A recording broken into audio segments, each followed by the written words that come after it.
Gemar Sola. Bei uns hat ich die Leute singen immer 144 im Glaubenslieder.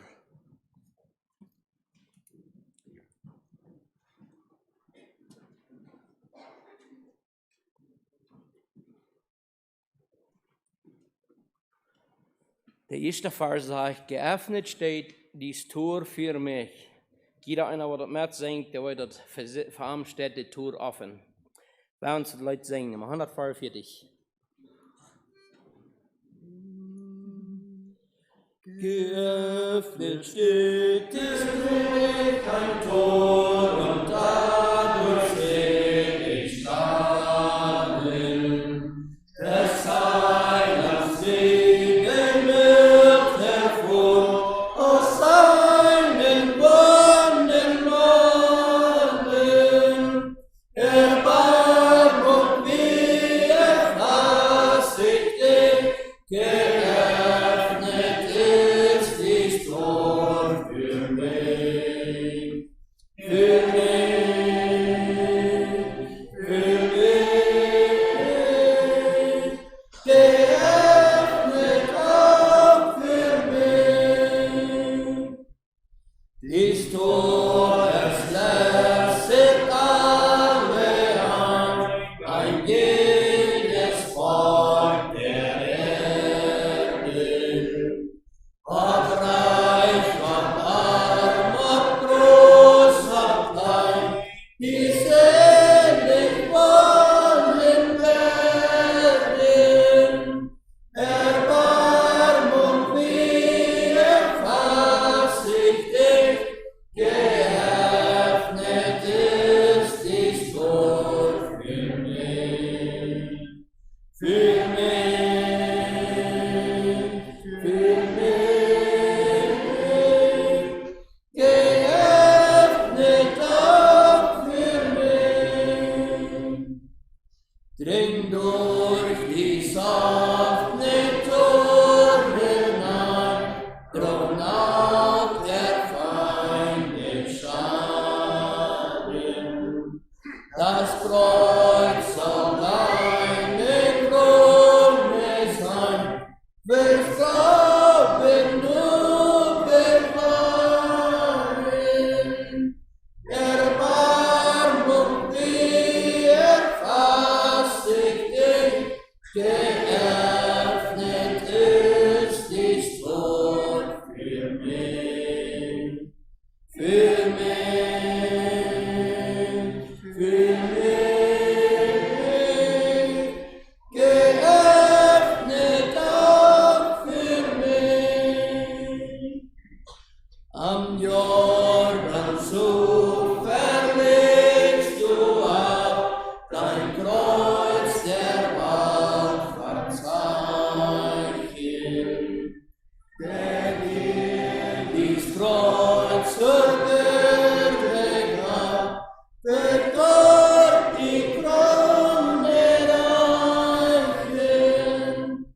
Erbarmung wie erfass ich dich, geöffnet ist dies Tor für mich, für mich, für mich, geöffnet auch für mich. 148.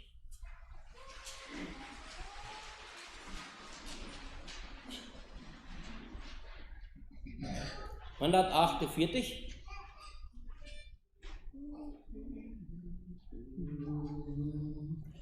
Ich weiß nicht, warum Gottes Gnade mir gibt, offenbar, noch warum ich erlöset bin, der ich ein Sünder war.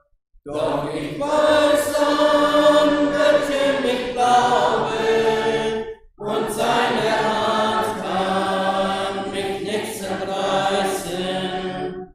Mein Erbteil wird mich wahren, auf dem Tag, da erscheint. Ich weiß nicht, wie die Glaubenskraft mein Gott mir mitgeteilt. Noch wie der Glaube an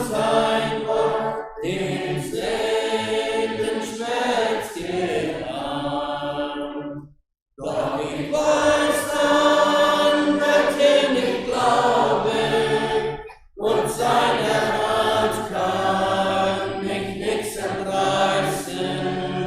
Mein Herr wird mir wahren, auf den Tag, da erscheint.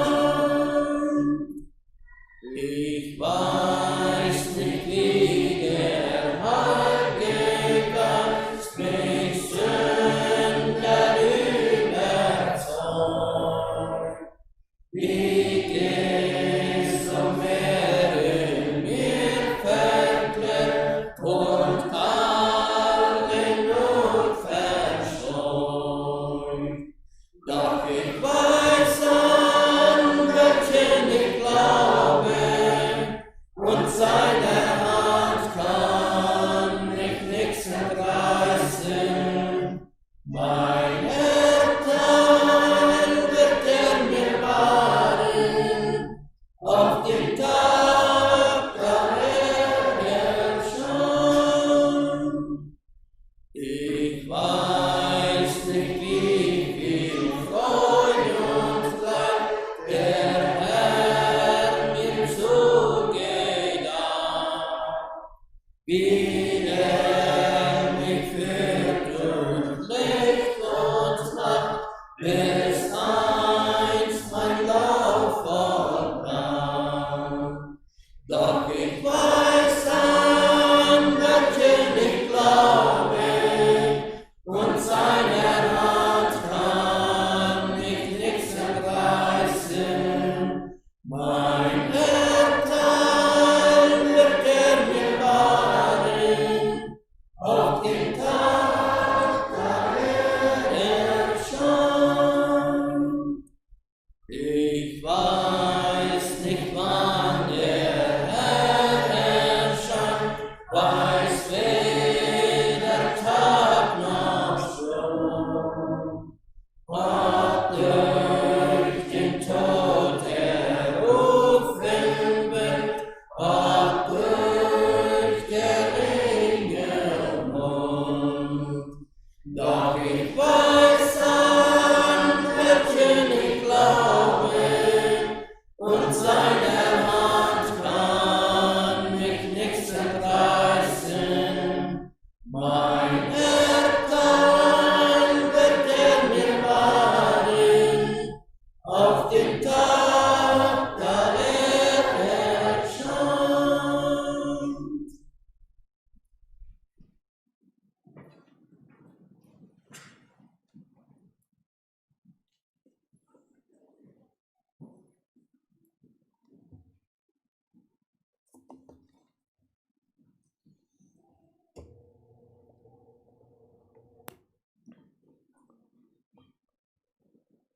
Die Güte des Herrn ist, dass wir nicht geraus sind. Seine Barmherzigkeit hat noch kein Ende, sondern sie ist alle Morgen neu und deine Treue ist groß.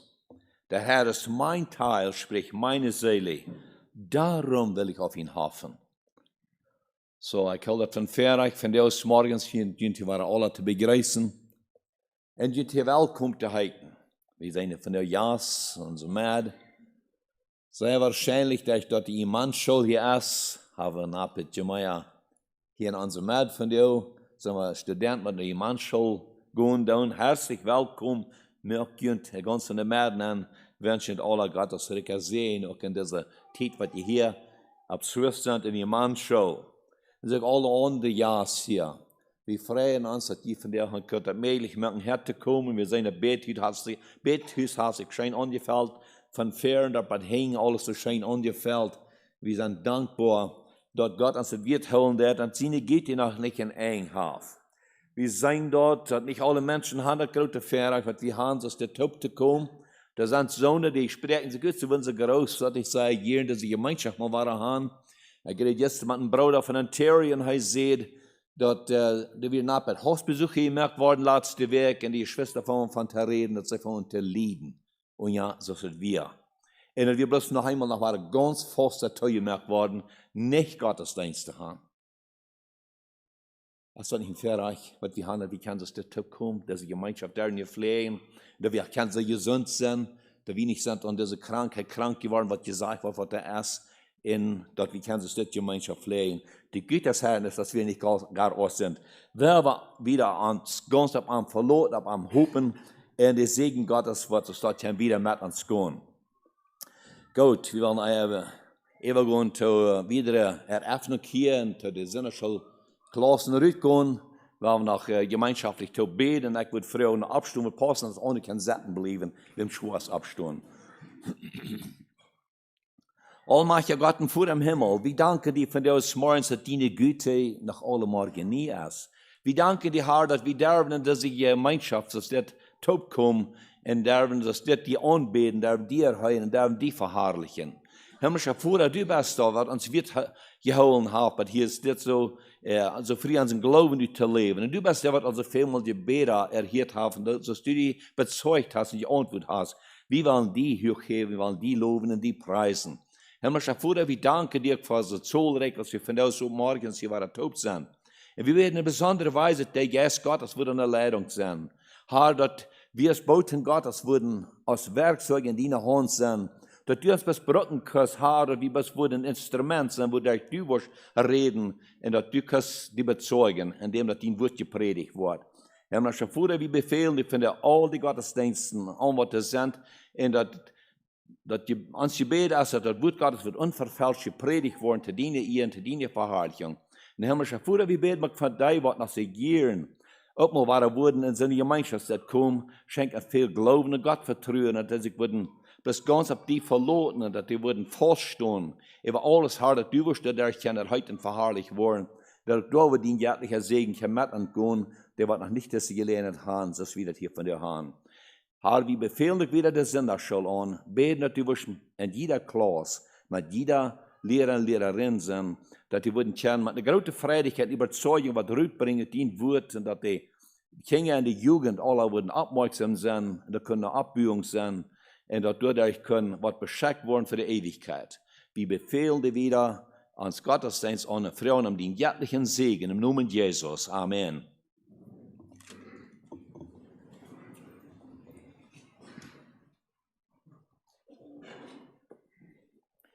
Nummer 173.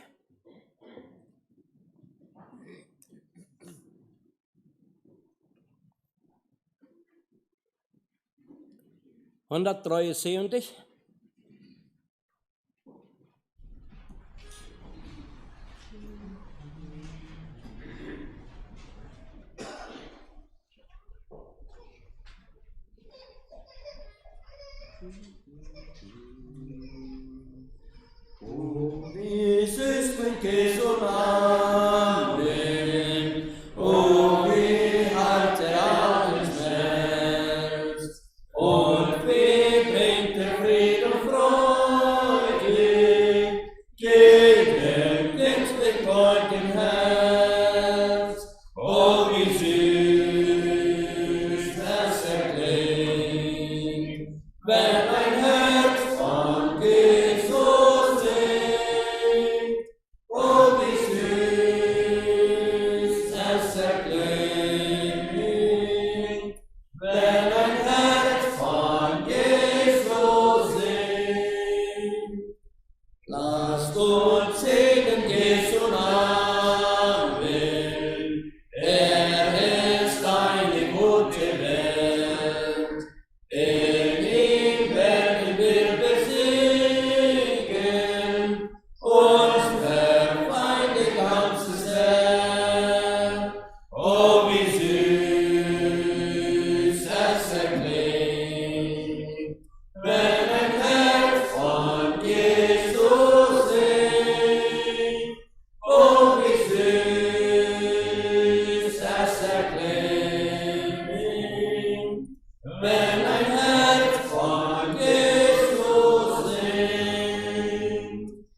Welch ein teurer Name ist Jesus, oh, wie er so hoch bewegt, dass sein Volk gerüst von Sünde ihm entgegenjauchzen sind.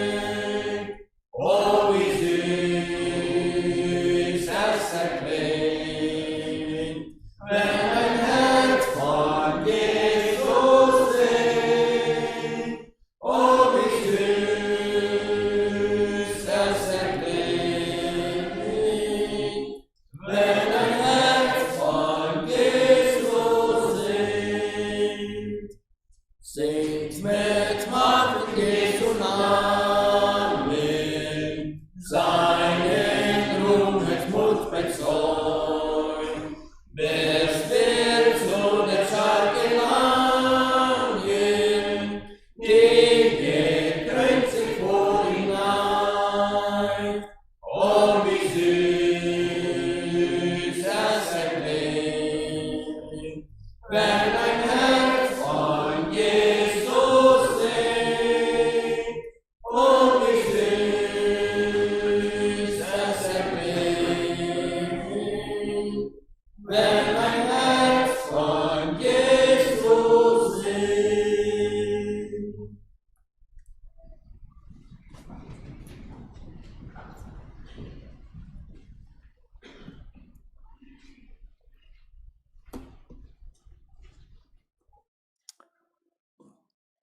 Yes, oh wie süß es erklingt, wenn ein Herz von Jesus singt.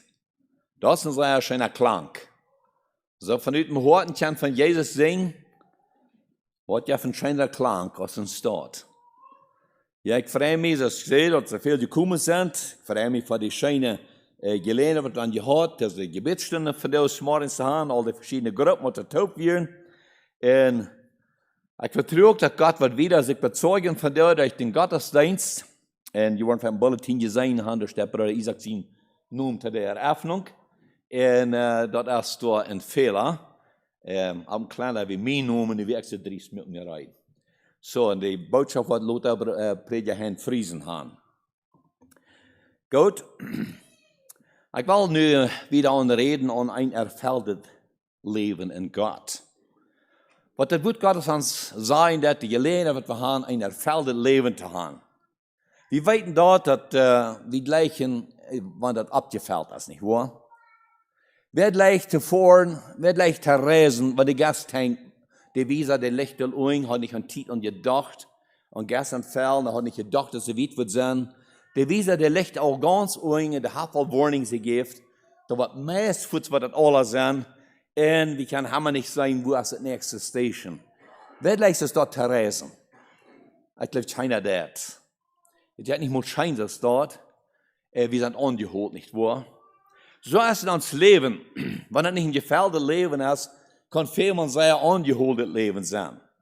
Aber wir wissen genau, wo hinzufahren, wenn es Schwindenstein wird, eine Tankstelle sind, in Gasolinera, dann drehen wir rauf, nicht wahr? Frei waren es, ja, Gott sei Dank, dann haben wir hier geregelt. Das ist ein großer Frieden. Und wir wissen gleich, wo und wir kicken nicht so, was ein Viertel ist, geschafft sind, wenn das Gastank leer ist. No? Dann war wir nicht Fertilizerabfall, da war wir Gasabfall. Wir wissen gleich, wo hinzufahren. Und wenn es dort ein Dunk fehlt, ein Fertilizer fehlt, dann fahren wir nicht bei der Gasstation bei. Da fahren wir durch, wo es ist. So ist es in unserem Leben. Wir fahren dahin, oder wir gehen dahin, wo es ist. Wir sehen natürlich im Wort Gottes, dort ist so eine göttliche Kraft vorhanden für die Kinder Gottes. Dort ist eine göttliche Kraft, die die Welt nicht kennt. Und dann fragen wir manchmal, wo ist die Welt so töricht? Wo sind Hunderte am Stehen so töricht? Wo sie kann die nicht nennen checken, was wirklich Erbauung wird sein, was wird abbühen sein und erquicken sein. Weißt du wen, der das nicht sein kann? Wenn sie sind blind.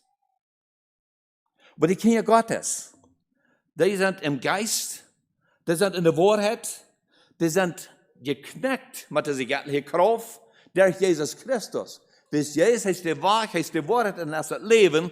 Und nachdem wir taub sind, in Gemeinschaft taub gebunden mit dieser göttlichen Kraft, so sie weiten, dass die Lichter an sich selbst kein Licht nicht geben, sie sind ungeknackt an der Lichtlinie, das dort sagen wir als Christen, wir sind ungeknackt an der göttlichen Kraft, an der himmlischen Kraft, an Jesus Christus. Infolgedessen haben wir dann diese Freudigkeit, die wir haben. Und ich kann immer war, dass der taub kommt zu ihrem unter erbühen und uns erfreuen. Gott, wir wollen von dir einen Bibelausschnitt lesen von ein gefährdetes Leben, wo der Apostel Paulus inbrünstig am Beten deed, uit Epheser Kapitel 3, Vers 14 bis 21 wird lesen. Epheser 3, 14. Derhalben beuge ich meine Knie vor dem Vater unseres Herrn Jesu Christi, der rechte Vater ist über alles, was der Kinder heißt, im Himmel und auf Erden, dass euch Kraft gebe, nach dem Reichtum seiner Herrlichkeit stark zu werden, durch seinen Geist an dem inwendigen Menschen, dass Christus wohne durch den Glauben in euren Herzen und ihr durch die Liebe eingewurzelt und gegründet werdet, auf dass ihr begreifen möge mit allen Heiligen, welches sei die Breite und die Länge und die Tiefe und die Höhe, auch erkennen die Liebe Christi, die doch alle Erkenntnis übertrifft, auf dass ihr erfüllt werdet mit allerlei Gottesfülle. Dem aber, der überschwänglich tun kann über alles, das wir bitten und das verstehen nach der Kraft, die in uns wirkt, dem sie Ehren der Gemeinde, die in Christus Jesus ist, zu aller Zeit, von Ewigkeit zu Ewigkeit. Amen. So, der Apostel, der fängt hier an, derhalben. Beug ich meine Knie. Weshalben? Du musst doch eine Ursache sein. Wo wen sagt er, ich bete meine Knie. Das Knienbehen hat eine große Bedienung durch die Bibel. Das Knienbehen hat noch von der eine große Bedienung. Und der Apostel Paulus sagt, derhalben. Weshalben? Wenn es Vers 1, Vers 3, weil wir jetzt das Kapitel lesen, derhalben ich, Paulus, der gefangene Christus Jesus für euch Heiden, wie ihr ja gehört habt von dem Amt der Gnade Gottes, die mir an euch gegeben ist, dass mir es kund geworden, dieses Geheimnis durch Offenbarung, wie ich droben aus Christus geschrieben habe. So heißt sagt, mir ist es aufgedeckt worden, durch die Offenbarung Gottes, dass ich soll das Evangelium bringen, dass ich der Herrn wird bekannt wird mit der kraftvollen Evangelium, wo er in Römer Kapitel 1, Vers 18 schrieben, dessen war, ich schäme mich des Evangeliums von Christus nicht, denn es ist eine Kraft Gottes, die das selig macht, alle, die daran glauben. Also mit dem Evangelium, dass wir so eine Kraft, was wir können wieder drehen, und er sagt hier im 13. Vers in Epheser 3, darum bitte ich, dass ihr nicht müde werdet, meine Trübsale willen, die ich für euch leide, werde ich euch eine Ehre senden.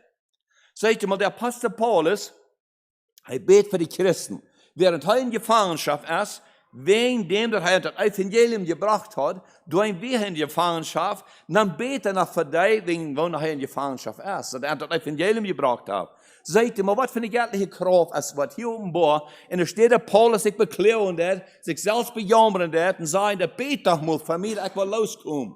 Ich will mal rüttet diese Gefangenschaft, und da steht dort, dann, dass er beten für die, was da frei sind, und dass die würden bloß schon fast im Glauben stehen.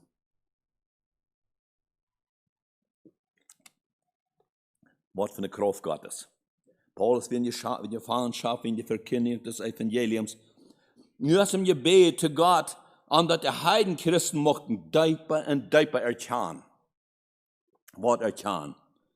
Das geht hier nicht am natürlichen Ding, das geht hier am geistlichen Ding. Das geht hier darum, dass Kinder Gottes worden können, dieper und dieper angeführt worden. Das von der nach Gottes Willen. Weet je, wir sind in grote Gefahr, wenn wir zu viel als vertiefen in der Welt, was alles angeht, uns angehen wird, sind wir in grote Gefahr, dass wir können vergessen, wie wichtig es ist, dass wir uns so ein Dieper führen in den Willen Gottes. Dieper sein zu gründen, was Gottes Willen ist. Und deswegen sagt der Apostel Paulus, ich bete meine Knien. Vor wem? Dem Vater unseres Herrn Jesu Christi, der rechte Vater ist über alles, was der Kinder heißt, im Himmel und auf Erden. Sehen wir dort, hier im 15. Vers, das erste geht hier am den Höchste heben, was der Vater ist, über was der Weiten hat, wo die Kinder sind, im Himmel und auf Erden. Über alles, dass den Namen des Herrn hochheben und am der Anerkennung geben. Und dann, was wir dann nu bitten, das sagt hier, dass euch Kraft gebe, nach dem Reichtum seiner Herrlichkeit. Also der Apostel Paulus für der beten, dass die Kinder Gottes wurden mit der Kraft angedient worden. Was für eine Kraft? Nach der Kraft seiner Herrlichkeit. Liebe Zuhörer, weißt ihr was? Wenn uns da noch zu teil wird, die Kraft von Gott, seine Herrlichkeit, weißt ihr, dann kann ich davon bloß nicht aussprechen, was für eine Kraft Gottes du hast für die Kinder Gottes. Du hast eine göttliche Kraft, was ich in Empfang nehmen, durch dem, weil wir mit Gott in Gemeinschaft leben, was der Welt, das ich schon sehe, bloß nicht chant. Die Welt kann es bloß nicht verstehen, wie wenig, sie sind nicht bekannt geworden mit dieser Kraft. Diese Kraft von der Herrlichkeit Gottes, dort ist nicht bloß von ungefähr, was ist hier, was geboten worden, sondern es ist eine göttliche Kraft vom Himmel, was uns erst Teil geworden. Und es sagt hier nu, dort der Apostel Paulus bet, dort die Gläubige wurden mit dieser Kraft Gottes angenommen worden. Also er schabt sehr deep. Das ist nicht bloß eine Rede von boven Eva. Und ich das einen ganzen Ausschnitt hier lesen, da, und als ich mir den anloten deed, dann sagt es, dass der Apostel Paulus, das Gott seine Gnade, der hat einen sehr deeper Baum geschabt. Das ist boven Eva bloß das flake Wutter, noch hat er von sehr deep geschabt, geistliche Wutter. Kraft nur dem Reichtum von Gott seine Herrlichkeit, stark zu worden durch sein Geist an dem inwendigen Mensch. Also nu ist es Paulus in Gebet, dass die Kinder Gottes wurden stark worden in der inwendigen Mensch. Äußerlich, wenn wir stark sind, wie wir sind der Freie, wenn es nicht wahr? Wir sind kraftvolle Menschen, wir sind gesund und wir haben Kraft. Aber hier geht es nicht um unsere äußerliche Stärke. Hier geht es um das innerliche, das geistliche Leben in der Gemeinschaft mit Jesus Christus. Und ich bete so für die Heidenchristen, was wir zum Glauben gekommen, dass dem Evangelium gepredigt hat, und er dann nur im Gefängnis satt er dort mit festgeschlossenen Hängen und bet für diese Christen, dass die mit dieser herrlichen Kraft angenommen wurden und dass die wurden verstehen können, was Gottes Willen ist. Stark worden im inwendigen Mensch. Was für eine Fülle Gottes. Das ist sich. Hier ist die Sichtbahn. Viele Menschen, die können nicht im Sich leben. Die straucheln Tag für Tag. Und wovon? Wenn sie haben gar nicht wirklich mal diese göttliche Kraft in Empfang genommen. Lieber hier, die Sicht ist in diese göttliche Kraft, woran der Apostel Paulus so beten deed, dass die Heiden Christen nicht würden mit dieser göttlichen Kraft angenommen worden. Das sagt uns in Römer Kapitel 8, Vers 37, in dem allen überwinden wir weit um das Willen, der uns geliebt hat. Wir können weit überwinden. Wo ben? In dem, was uns geliebt hat. In Jesus Christus. Dann hast du, dann gehen wir terug hier in Epheser Kapitel 3, in unserem Bibelausschnitt hier von dir. Du seht im 17. Vers, dass Christus wohnt durch den Glauben in euren Herzen. Dann hast du ein Gebet, hast du die Knien gebetet dort im Gefängnis für Gott, dass Christus wird kann wohnen in deinen Herzen. So ein Verlangen, so eine Bürde, dass das Leben bei den Kindern Gottes wird ein deepes Leben sein. Dass Christus wird kann in ihren Herzen wohnen. Dass Christus könnte tun, dass Christus wohnt durch den Glauben in euren Herzen. Und dann hat er wieder beten, und ihr durch die Liebe eingewurzelt und gegründet werdet. Seid mal, dann sind gebetet, die Heidenchristen, wie sind die Charakter? Da wir wurden in der Leib angewartet sein. Was meint angewartet? Dann steht es fast, wie merken das einzige Ding, das sind sehr deep angewartet. Als ich da Erfahrung in das mit verschiedenen Dingen, die wir uns gerufen haben, zu sein, wo some Beine über sie gewaltig sehr angewartet sind.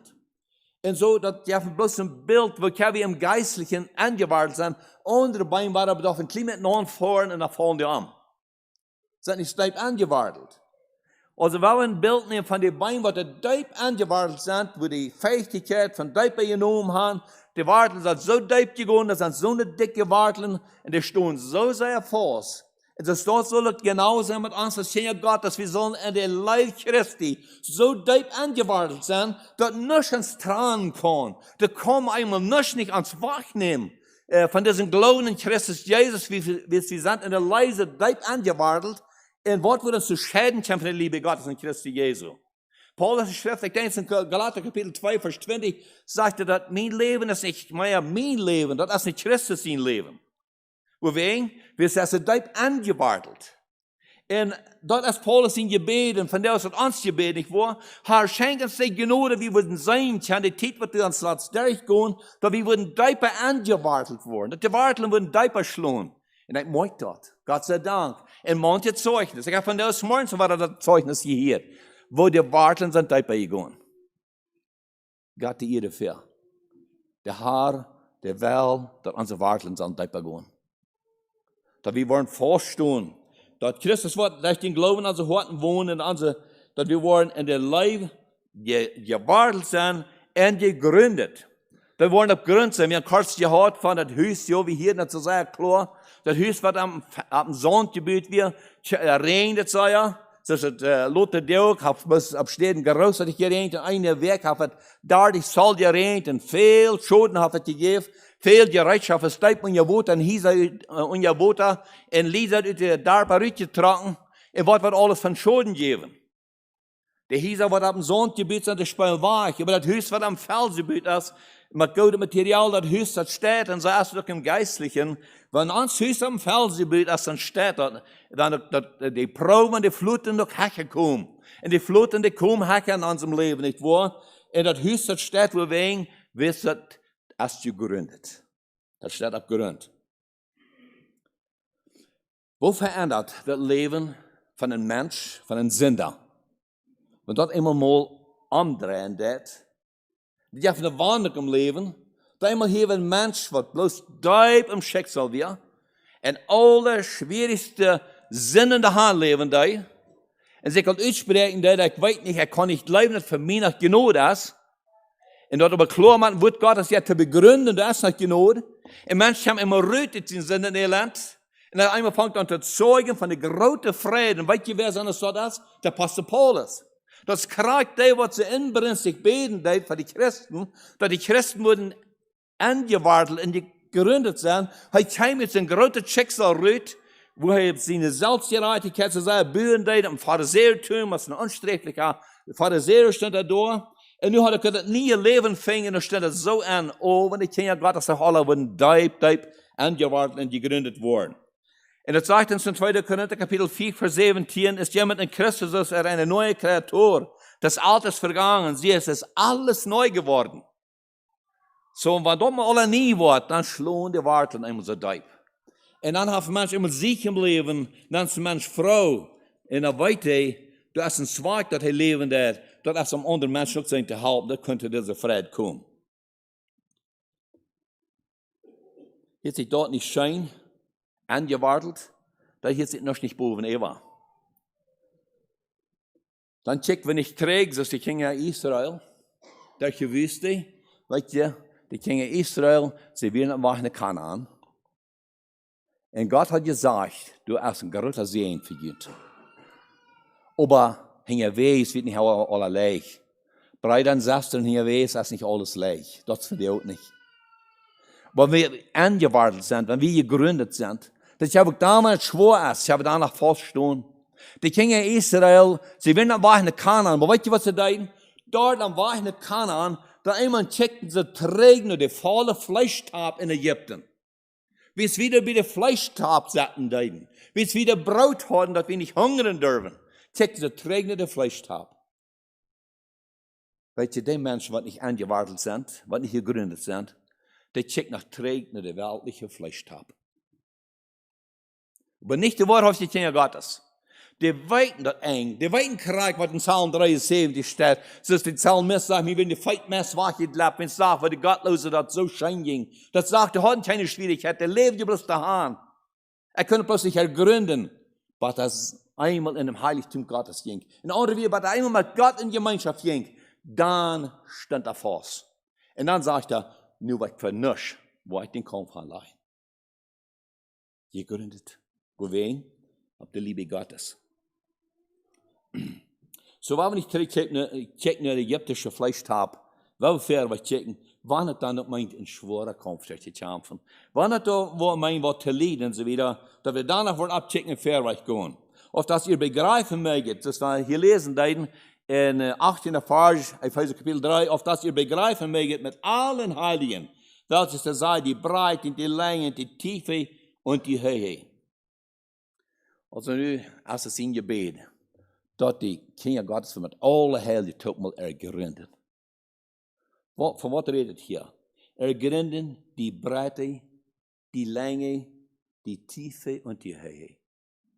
Das meint so viel, mal Deibandsluten anführen. Wer ist Gott? Wo hat Gott sich nicht all bezeugt? Wofür hat Gott an sich vor Dörche führt? Was für eine große Wunder haben will, die sein, was der Herr getan hat? En van nu hebben we dat. Begrijp je mal, met al de hel je top, deze lief Gottes. Wo breit, wo lang, wo diep, wo hoog. En deze erkenntnis Gottes. Wat alle erkenntnis übertrafen dat. Manchmal sagt sie, oh, die Welt hat so viel Erkenntnis, nicht wahr? Die Welt ist von der, die sind so hoch gelehrt, die Menschen, die haben so ein hohes Studium sind sie durchgegangen, und die weiten so großartig viel. Aber heil über gedacht, dass in der schwere Lehre einmal der Mensch, was gleich sehr viel zu weiten, sich zu sehr an Einfall. Heil über gedacht, dass der höchste Präsident sich einmal kann sehr an Einfall in der Schwierigkeiten, wo wir sind. Deswegen ist es so wichtig. Da werden es nicht auf der Erkenntnis und der Wissenschaft auf diese Welt verloren, sondern dass wir zu der Erkenntnis Gottes kommen, dass wir deep und deep erkennen, was Gottes Willen zu uns ist, und dass wir uns in diese Erkenntnis vertiefen tun, mit Gott in Gemeinschaft. Diese Erkenntnis, dort ist ein Reichtum. Das ist nicht eine Erkenntnis, das wir finden in 1. Korinther Kapitel 9, 13, Vers 8 nehmen, was sagt, dass diese Erkenntnis von uns Menschen das Stückwerk. Das ist ein Stootje. Diese Erkenntnis, der dreht euch durch. Aber die Erkenntnis Gottes, wo wir uns hier von diesem Ausschnitt gelesen haben, dort ist eine Erkenntnis, was alle Erkenntnis übertrafen wird.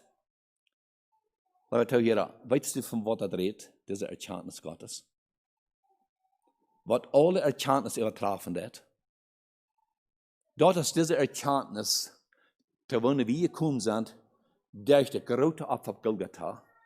Dass wir dort können annehmen, dass wir dort Leben in Christus haben dürfen annehmen, und dass wir sind in die Gemeinschaft gekommen, in diesen Kontakt mit ihm, nur in die Verbindung stehen. Dort ist der Erkenntnis. Was von Verdeil für die Kinder Gottes. In Vers 20, dem aber, der überschwänglich tun kann, über alles, das wir bitten und verstehen, nach der Kraft, die in uns wirkt. Nun hörst mal, dem aber, der überschwänglich tun kann. Nicht nur bloß am Maß was handregen. No, weil ich hier redet von einem, was überschwänglich tun kann. Über alles, das wir bitten oder verstehen. Wir können noch die gerazene Schwanz bitten haben. Gott weiß sich gut mit alles. Ich sing mir vielmal, in diesem Titel, ich sing mir vielmal das Leid über, dass mein Gott ist in Control. Wenn man dann Dinge einmal toll und dies zu loten, einmal fangen wir an zu singen. Aber mein Gott ist in Control. Ich weiß, dass mein Gott, der wird nicht in der Enge ran. Gott wird sich nur nicht vorfahren, Geschwister. Gott ist in Kontrolle und er wird sich bewiesen. Und der überschwänglich tun kann über alles, was wir bitten und verstehen, nach der Kraft, die in uns wirkt. Was für eine Kraft? Die göttliche Kraft. Was in die Kinder Gottes ist. Sagt er, dem sei Ehre. Wo? In die Gemeinde. Hörst du mal, was für ein großes Vorteil haben die Kinder Gottes? Dem sei Ehre in der Gemeinde. Dann können wir als Gemeindesherren, können wir Gott seinen Namen hochheben. Und ich danke Gott, dass wir die Gelegenheit haben gehabt, dass alle Zeugnisse und so wieder, ich habe gemeint, dass Gottes Name ist hochgehoben worden. Dem sei Ehre in der Gemeinde, die in Christus Jesus ist, zu aller Zeit. Von Ewigkeit zu Ewigkeit. Und diesem Gott, weil wir wieder hochheben, diesem Herrn und Heiland, weil wir preisen, für seine Güte und seine Treue zu uns. Gott ist in Kontrolle und Gott rannt sich nicht fort. Wer sich fortrannt, das sind Menschen. Dinge dieser Welt rannt sich fort, aber uns Gott rannt sich nicht fort. Preis dem Herrn.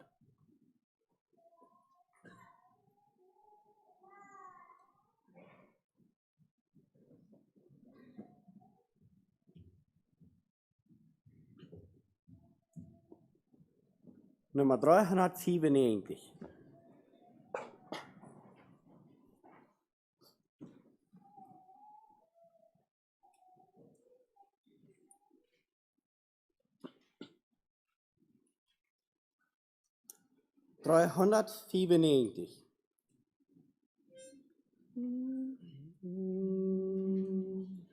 Wenn ich gehe durch dies Leben,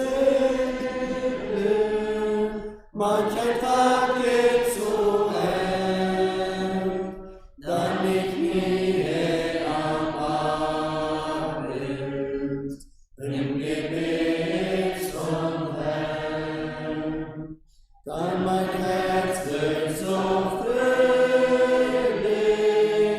denn ich weiß, er ist mein.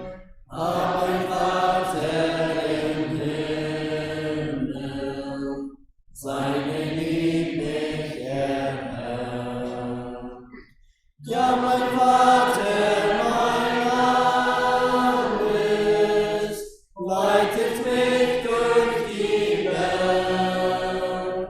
Meine Kraft, wenn ich schwach bin, wenn die Welt dunkel scheint. Er gibt Frieden im Herzen, wie die Welt es nicht gibt. Über Tod ist der Sieger, der das Leben mir gibt. Er mein alles im Leben, wenn nun alles vergeht. Der man nicht, auch wenn's dunkel, diese Welt voll Sinn, macht mich froh auch im Leiden, in der Nacht ich ihm sing, hab ein Recht ihm zu dienen, ganz von Herzen und Sinn. Ja, mein Vater, mein alles, leitet mich durch die Welt. Meine Kraft, wenn ich schwach bin, wenn die Welt dunkel scheint. Er gibt Frieden im Herzen, wie die Welt es nicht gibt. Über Tod ist der Sieger, der das Leben mir gibt.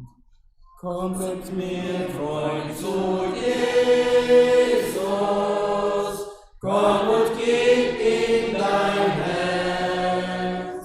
Ja, er rettet die Sünder, nimmt die Angst der Welt. Er gibt Kraft, ihm zu dienen, lässt dich nie mehr allein. Wenn du von jetzt erleidet, bis zum Himmel dich ein. Ja, mein Vater, mein alles, leitet mich durch die Welt. Meine Kraft, wenn ich schwach bin, wenn die Welt dunkel scheint. Er gibt Frieden im Herzen, wie die Welt es nicht gibt. Über Tod ist der Sieger, der das Leben mir gibt. 547.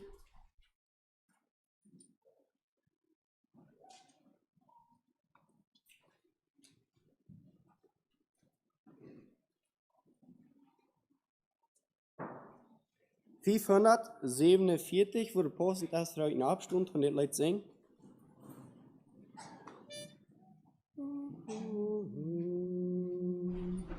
Lass mich bleiben bei dir, Herr Jesus, nur bei dir Herz Geborgenheit.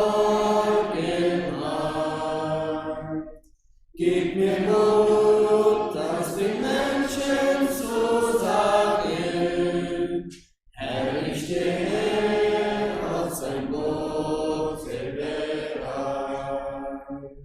Ja, ich möchte davon singen.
Es war Jesus, der ist nun mein Herr.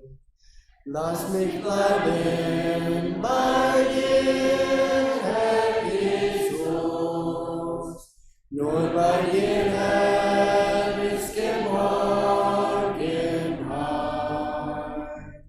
Gib mir Mut, das den Menschen zu sagen. Herr, ich stehe auf dein Bote bereit. Trotz Probleme und Sorgen des Lebens ist bei dir die Geborgenheit.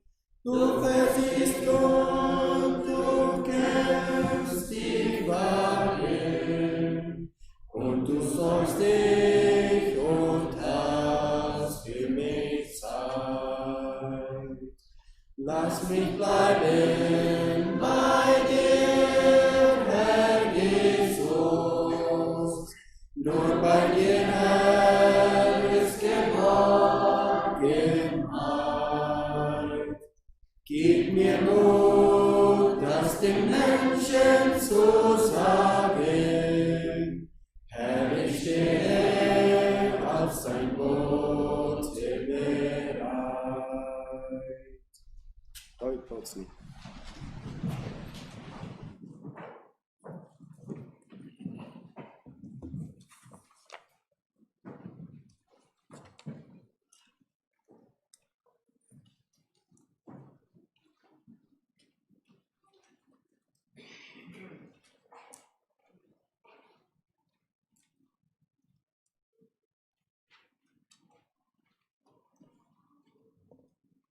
Der Psalm steht ja mit Taub zu rutschen, dort ist noch Ruhm. Hier wieder, ja.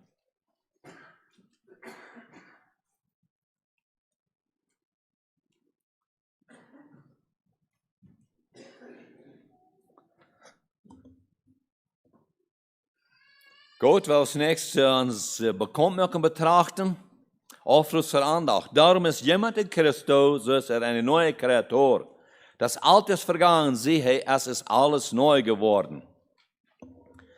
Gut, wir sind jetzt hier inzwischen noch in Leitzen von etlichen Schwestern, einen Vortrag, wir müssen uns dort übergehen. Und dann, nur dort, waar wir Schwester Herrn Fries hier willkommen heißen. Sie sind ein paar Jahre abwesend gewesen in Tedein in Zionsgemeinde in Hoffnung Kirche. Ich habe es wahrscheinlich vielleicht mal utwärtig gedacht, habe verstanden, als Missionsprediger sehr viel Büten gewesen, das wir gedacht haben. Aber sie wollen sich nu mal hier thuis merken in Scheinfeld Kirche und wir wollen hier bewelkomen als von Verreich und hier te bewelkomen. Da war nur dem, was das gesagt wird, sind was, wo wir dort übergehen. Und dann, was die Brüder uns nur dort die Botschaft bringen, nur die Bewelkomung. Und nur Friedensort sei was Bruder Pancho, dort die Botschaft zu bringen. Gut, in erster Rede von Imanschila, und wir wollen mal ein klein bisschen sein, wer nimmt an Imanschil teil, von Lehrer und von Komitee, und all die, was in Imanschil teilnehmen. Stopp mal alle ab, warum sind wir gesagt, von der, was in Imanschil teilnehmen. Stopp mal ab.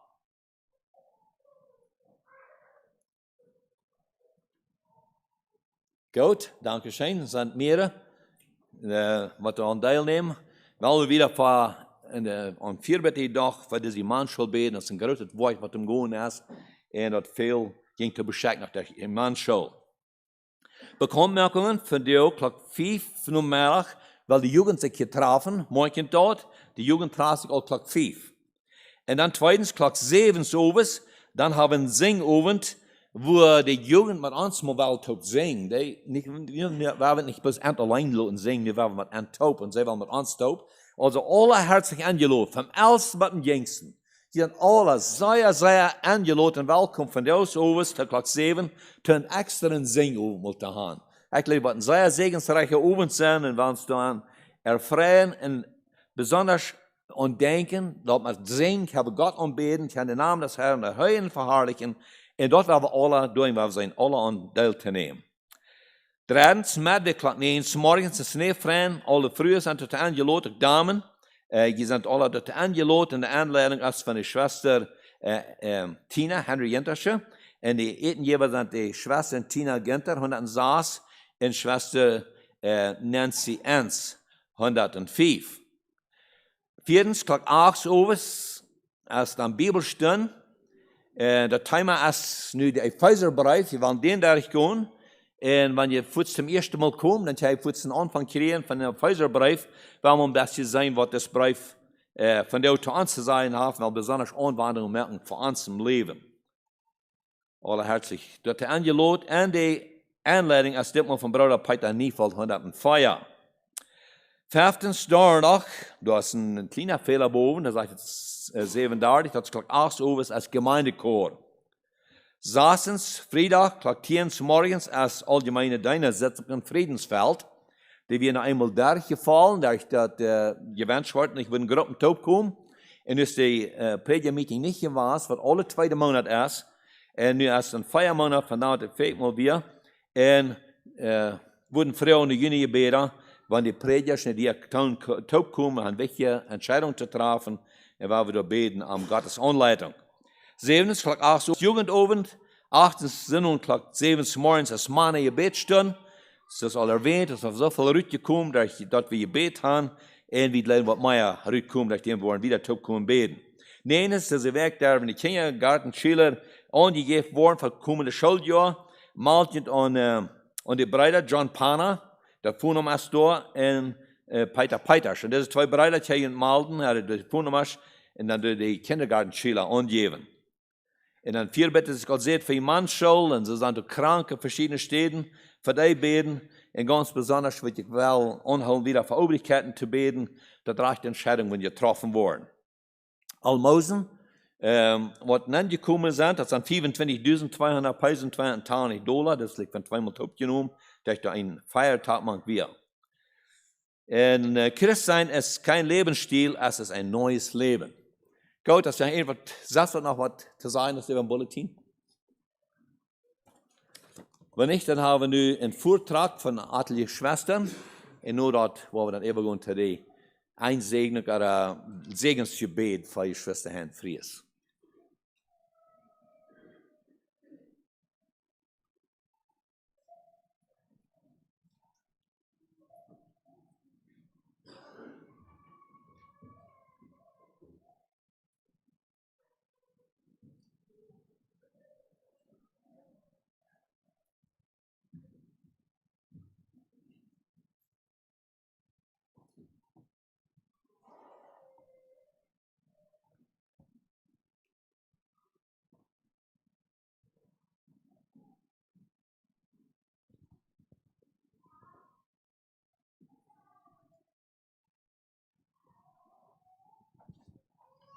Ja, das Leute, was wir uns hier so singen wollen, das heißt es das. Großer Gott und Vater, lehre mich doch mit deinen Augen sehen und lass mich niemals hinter meinen engen Grenzen stehen. So wie bis durch Menschen umkehren, dann sei wir so begrenzt, in wo wir aber durch Gott seine umkehren, dann habe ich die Dinge dumm, was er von uns will. Mir wird auch wichtig, dass das hier zu laut zum Leuten sage, das mach mein Herz für andere Menschen weit und lass mich werben für die Ewigkeit. So uns und auf die Ewigkeit werden in seinem Hell.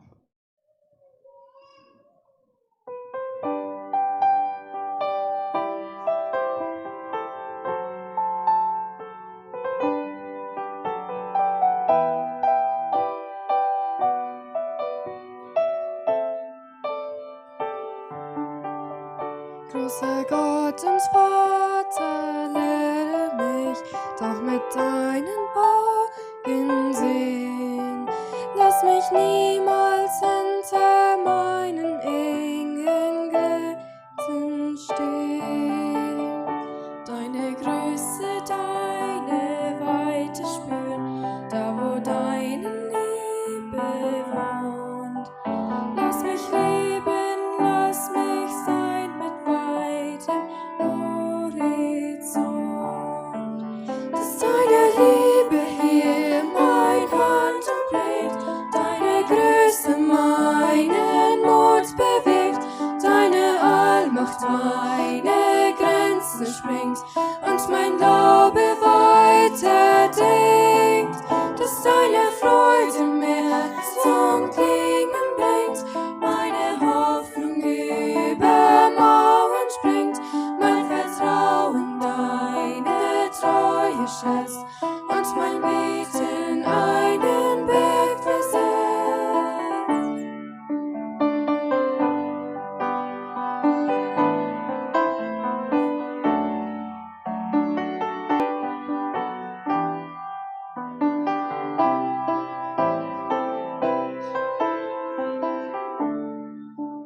Großer Gott und Vater, lehre mich doch mit deinen Augen sehen. Lass mich niemals hinter meinen engen Grenzen stehen. Deine Größe, deine Weite spüren, da wo deine Liebe wohnt. Lass mich leben, lass mich sein mit weitem Horizont.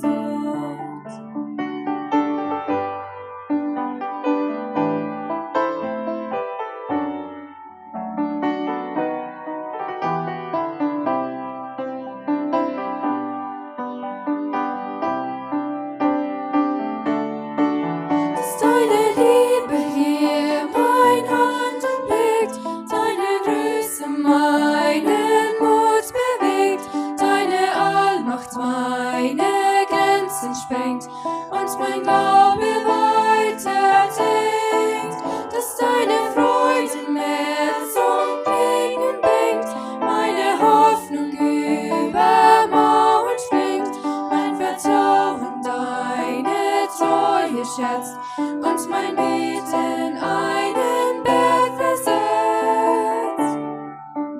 Mach mein Herz für andere Menschen weit, lass mich werben für die Ewigkeit, lass mich leben, wo die Liebe wohnt und mit weitem Horizont.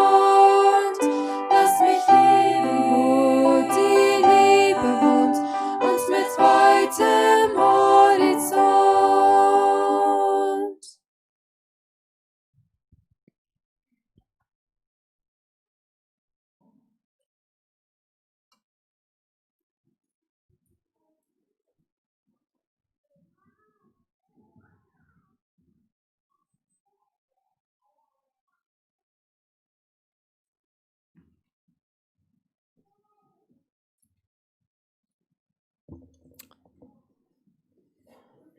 Dankeschön für mit dem Gesang dein Gottes Segen.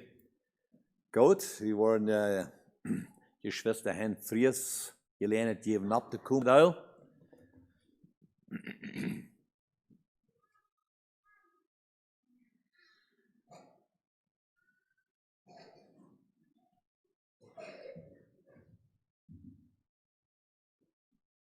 Mal ist jeder einer. Ganz schön Gottes Segen von dir. Ja, wir sind dankbar, dass wir da können sein. Aber ja, wir wollen unsere Freunde halt vermissen. Die Zeit ist lang gewesen, zum von sein.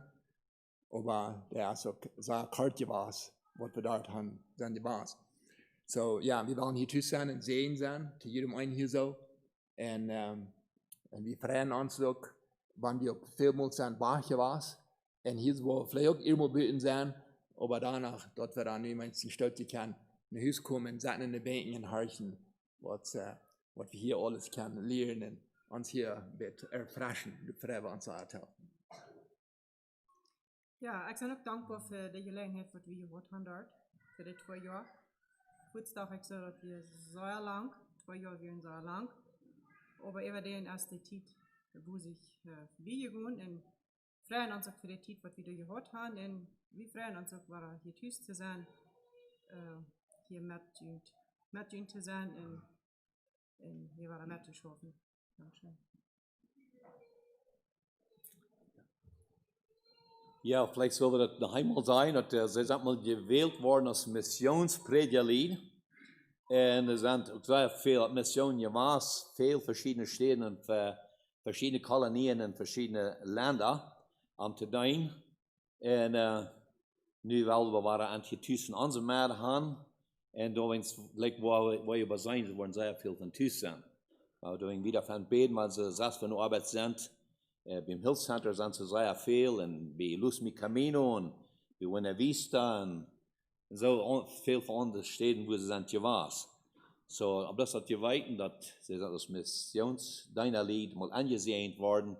En wel wieder den Segen Gottes anbeten, dass wir können hier thuis in Scheinfeld Church sein. En ik wil die verzameling 300 opneigen. Almachtiger Gott und Vater im Himmel, wir danken dir, Herr, für die Gnade Gottes. Wir danken dir, Herr, für all die Segnungen. Wir danken dir, Herr, für die Gabe, die du geteilt hast, dass du die bezeugen lässt durch deine Kinder, was du für die im Dank sind. Wir danken dir, Herr, dass die Schwester früher so sind, mal sind, die Dienste ist richtig gekommen, sind zum Licht gekommen. Und haben es eine große Freiheit, andere Menschen auch sein zu halten, nach das Licht zu kommen. Wir danken dir, Herr, dass sie sind Dienst gewesen, als Missions deiner Lied und beten ganz besonders.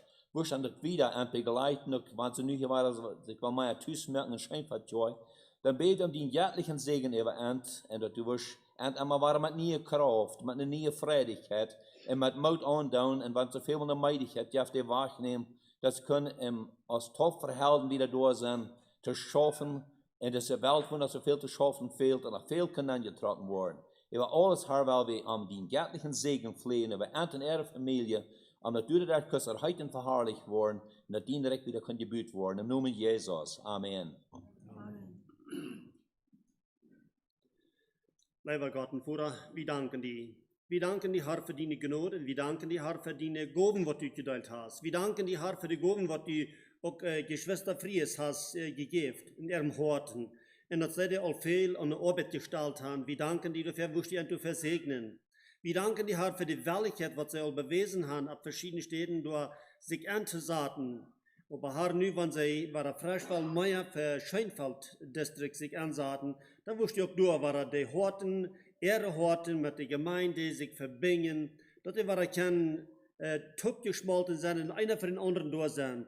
Die Gemeinde verehrt und sei für die Gemeinde und so wie alle top. Herr, wirst du wieder segnen, auch in der Arbeit, was sie utwärtig tun, wirst du begleiten, wirst du immer wieder Weisheit schenken und segnen. Wir beten auch, Herr, dass die Arbeit, was sie all getan haben, dass die wirst wieder, den Wort sagt uns, dass es nicht der, wer da plant oder so wieder, aber der wird begeuten, der wird Gedien geben, der not was du, und wirst du das Gedien geben für die Arbeit, was sie all getan haben, und wirst du wieder begleiten in die Arbeit, was sie wieder tun wollen. Wir beten auch wieder für eine Hoffnung, Herr, dass die auch was segnen und begleiten und geben, was sie da brauchen, dass auch durchkommen wieder die Gemeinde verweich können und so auch hier in Scheinfeld. Wir stehen jedem einem segnen, das uns gebeten, Jesus in Namen. Amen.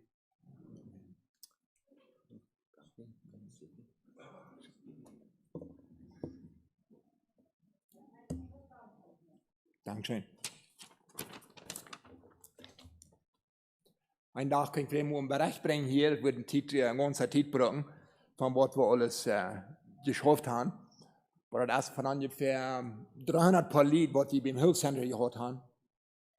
Und zwischen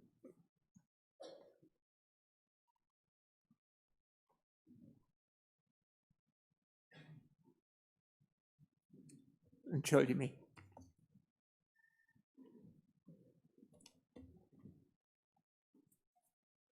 Die leben fern. Im Prediger ist das ganz einfach. Das ganz leicht tun, hinabkommen und Botschaft bringen. Das ist nicht so leicht. Das ist die große Abgabe. Das ist eine Verantwortung. Das ist eine Verantwortung, rübergehen. Das ist verantwortlich sein, das wahre Wort rüberbringen, da wieder das Reich rüberbringen. Das ist nicht leicht. Aber das baut nicht nach Mulach, nicht? Jetzt wie gut mit Säulen an. Ein Säul, was den ewigen Wirt hat. Ein Säul, was nicht, was ein Tag, was ewig in der Verdammnis sein oder am Himmel.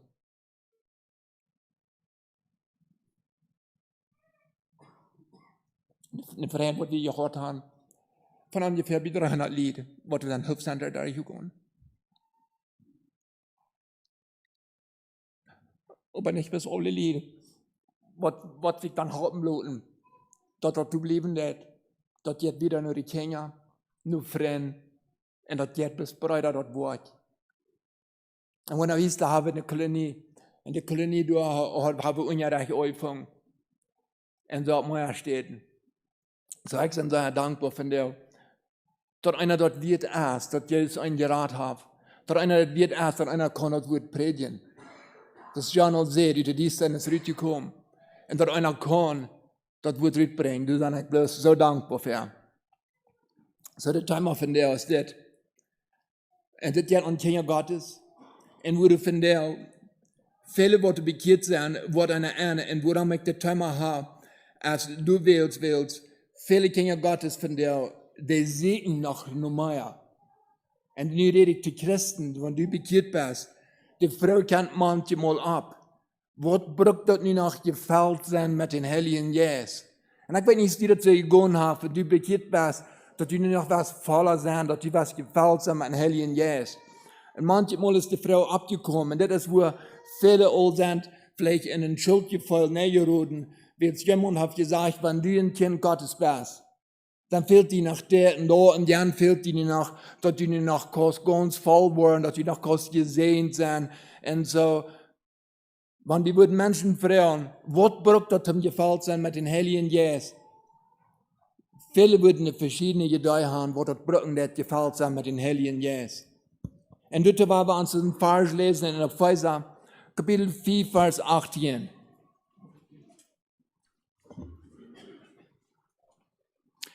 Epheser 4, Vers 18 und 19. Ich lese das, wenn ich das hier in so viel Bibeln hier sein, was da blädern da, und das sei Fan. Ich bedanke mich Jun da, wenn die dort üben da. Man wird nicht kurz mitkommen da, nicht? Aber mit der Zeit kommen wir immer wieder mit, wie leeren die Kapitel da. Der 18. Vers sagt es dort, und bedrängt nicht an wen, wo ihr jede Kontrolle über ihn selbst verlieren, aber Wort voll vom Heiligen Jesus. Redet einer zu dem anderen mit Psalmen, Singen und jässelige Lieder. Singt und spielt im Hort dem Herrn zu ehren. Und der 20. Vers sagt, und Dank in alles immer Gott, den Führer, für alles in Christus Jesus, unseren Herrn, seinen Namen. So Paulus sagt hier so, er sagt, wo dort brücken det und wo wir sollen voll werden von den Heiligen Jesus. Und so, was braucht das von dir? Viele, die meten sich von dir, Kinder Gottes, die meten sich von dir. Ich sage nicht so ripos, ja eine Person ist, ich kann nicht so gewassen aus dort, du nur sei nicht voll. Der Nächste, der wird sein, ich kann nicht so viel Erkenntnis auf die eine Person haben, oder ich kann nicht so viel Bibelversen auswendig. Der Nächste, der macht sich, dass ich kann nicht so eine Wunder belebt. Oder du wirst auch gemeten mit in Zungen reden, dass du musst gerne in Zungen reden. Ganz kürzlich hier, das war da, dass jemand sagt, weil ein Beweis, dass du voll bist vom Heiligen Jesus, du musst unbedingt gerne mit Zungen reden. Wow. Ich weiß nicht, was du all gehört hast, was du all gedacht hast, dass du kannst voll werden von diesem Heiligen Jesus. Mit wem hast du die all gemeten? Das sind Jahre drin, wenn ich gut bekehrt werde. Ich will mehr, ich sagte, und ich will noch mehr. Und ich würde auch verschiedene Städte besegnen. Und ich warte auch an, dass wir reden von, was alle Menschen alles müssen noch beleben, und ich will evangelisieren von den Heiligen Jesus. Und ich würde eine Versammlung mal. Und der Prediger, der sagt, Heute können nicht selber ein Geld geben, das heute Restaurant, das in Krepel sieht. Heute können dort nicht geben. Weil sie, was heute können, ist, heute können uns den Heiligen Jesus geben, der Jesus Christus. Und ich will sagen, jung, du dann bekehrt, und mir wird das abholen, und ich will unbedingt, aber mehr von dort. Ich will unbedingt mehr. Und das wird eine sehr große Versammlung. Und ich ging dann dort in Ferien, und ich will mal gucken, was alles passiert. Nou, ich will sagen, nicht schwierig, was passieren wird. Und so, das Prediger kam dann auch rauf, und die fangen an zu beten über die Menschen, und hängen abzuleihen, und die Menschen fangen an, Hand zu fallen, und die fangen an zu beten, und die fangen an in Zungen zu reden, und all die Dinge, die passieren da, und mein Freund, der soll sterben, er soll nicht mal hier, aber Hij dacht ook aan, en Bart je nog op die posting en stijden, maar hij dacht ook aan, en dat lijkt ook zo. Dat moet wat bijzonder zijn passiert, maar mij passiert niks. Ik blijf door, niks passiert bij mij door. Ik weer ergens opgeregt wat er aan mij alles passieren deed. En ik dacht, deze maand wat ik te zijn had, wat er ook weer gevallen door zo, en wat er nu zo gefällt zijn van Heiligen Geest. En nächsten dag voer ik te gaan, ik bezeten, en hij zat op een huis, en weet je, du had nog niets geändert van, oh ja, hij weer nog rein verdrießlich, en de reed wat hij daar had, en zijn trubbel wat hij had, zijn avisio wat hij daar had, du wie hij nog Bern, 4 dagen passiert dit, nächsten dag zat hij op een huis, en ik kon het niet geloven, wat wie passiert. En gestern dacht ik zo, hier wird das Mensch, die schildert immer vom Heiligen Geist, und von der, als der in diese Lehre würde, in das Leben bloß nicht so erscheinen wird, und dort wie mir bloß nicht deutlich, was dort kann passieren. Maar ik geloof, vielleicht hat jemand so beleefd, dat jemand sagt, du musst, wat wundert passieren, dat du Proof hast, dat du ein Kind Gottes bist. Hast du jemand so beleefd, dat fehlt mehr, dat du das mal klar kriegst, dat du mal besonders passieren, dat du ein Kind Gottes bist. Und du weißt gerade, sind vielleicht so von jemand, die vollen jemand, nur dass die bekehrt sind, die vollen jemand ladig vielleicht, oder die vollen jemand schuldig, du soll noch mehr passieren. So, nu hebben we van de klimaat genannt und denken, okay, was braucht dat wir gefällt worden mit diesem Heiligen Geist? Und weißt du, was das braucht dat? Ich will Ihnen das sagen, was das braucht dat, was der Anfang ist, dass wir diesen Heiligen Geist in uns kriegen, als uns alle bekannt, Johannes Kapitel 3. Wenn wir Johannes Kapitel 3 lesen, das ist Nikodemus. Jesus deed Nikodemus zu unser Rechten. Der du ein Schriftgelehrter wie, wer du viel weißt, hij deed zu unser Rechten. En man wird es hier so lesen, und ich will von 5 wieder lesen. Dort sagt Jesus sagt, ich sage dir die Wahrheit, wer nicht nach der Wut an Jesus geboren wurde, kann nicht in dort Gottes Reich kommen.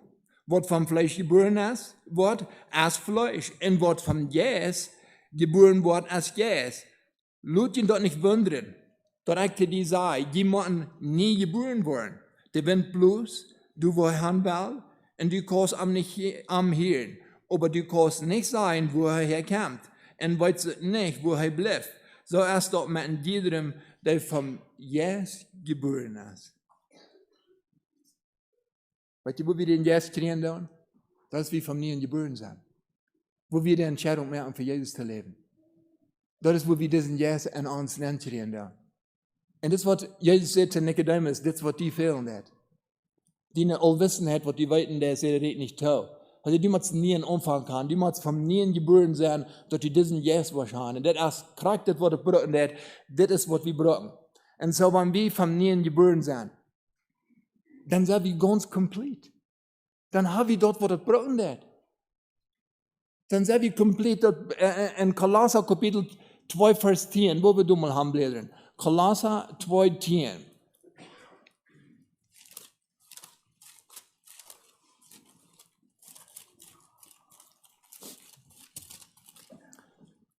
Sagt es das.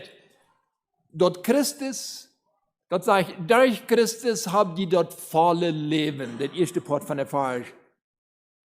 Und hier steht über alle Gewalten und Herrschaften. So sage ich, durch Christus habt ihr dort volle Leben. Wo kommt das volle Leben her? Durch Christus.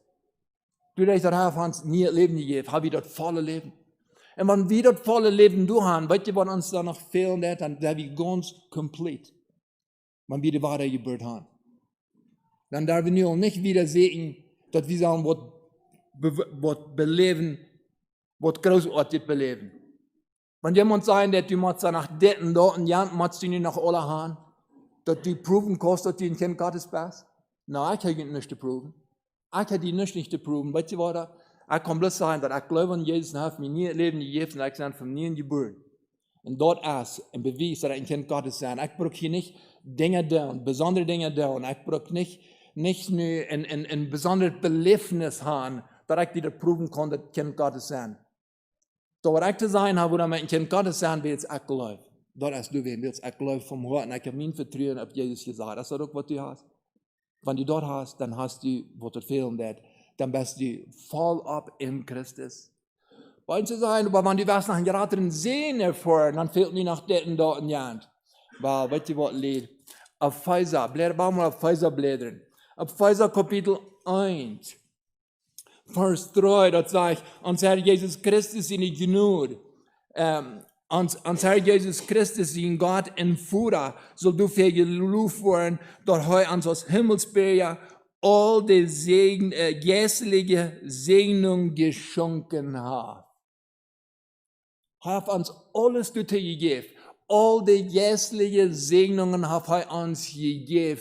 Wir haben dort. Wir brauchen nicht ein besonderes Belebnis haben, dort wie alle gesehen sind. Weil es ein Kind Gottes hat dort all. Was lebe ich davon? Hast du das klar, dass du das hast? Es ist nicht eine Freude, dass wir nicht da im Raum ran.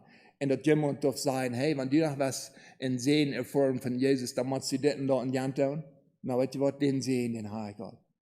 Es fällt mir nicht bei, dass es einmal so, wenn du was nach einem großen Sehen erfahren, dann musst du in so und so viel Menschen rumschauen. Ich brauche keine Menschen rumschauen. Damit ich kann gesehen sein, eine Welt, okay? Eine Welt habe ich all gesehen. Aber du hast ja mal so nicht, wenn du was das da und das gesehen. Weißt du was, ich habe gesehen, indem Jesus starb, Schritt für mich. Ich habe alles getan, was ich brauche und deit. Und dadurch habe ich das Leben ganz voll ab, so wie kann du dadurch gesehen sein.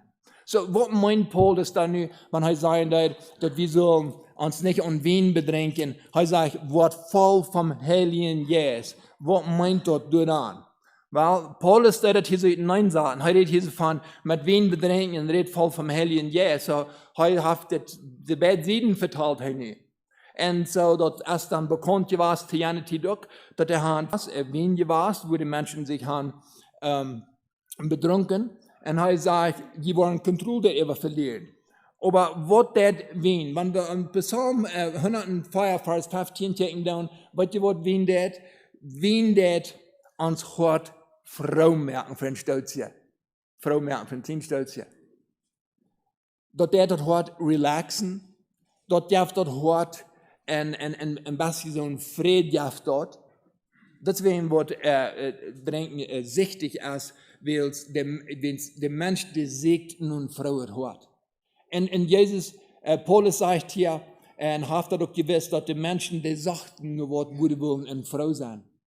Paulus sagt hier so, bedrängt ihn nicht an wen, wo der hier gehört worden, weil eine Frau zu merken willst, was willst, die wollen Kontrolle über dort verlieren. Die können doch durchholen, wenn du es keine Selbstkontrolle bist. So er sagt, bedrängt ihn da nicht an wen, wo der die laufende Friede Härte kriegen, aber er redet Charakter Gegenteil, er sagt, was lieber Fall hätte ich denn jetzt? So, was meint er dann voll worden? Er sagt, wenn jemand voll worden, voll in Yes. Er sagt, dann will ich auch Frau sein. Aber du denkst, was die Menschen nicht die Kontrolle verlieren. Aber weißt du was, das voll worden von den Heiligen Yes, das ist hier so verbunden mit jässliche Leute singen. Das ist hier verbunden mit dankbar sein. Ein Mensch, der dir gefällt, ist mit den Heiligen Yes, dort ist ein Mensch, der auch, das steht tot mit dem Singen. Und dort ja doch tot mit dankbar sein. Ich denke da an diese Geschichte. Ich kann eine Tante, ich hatte die Geschichte vielleicht einmal gebracht. Aber dann mal, Luther, das sind mehrere Jahre Luther, was ich mal auf diese Botschaft wir. Dann mal Luther, dann wie wir auch wohl so eine Botschaft, du so eine Boy.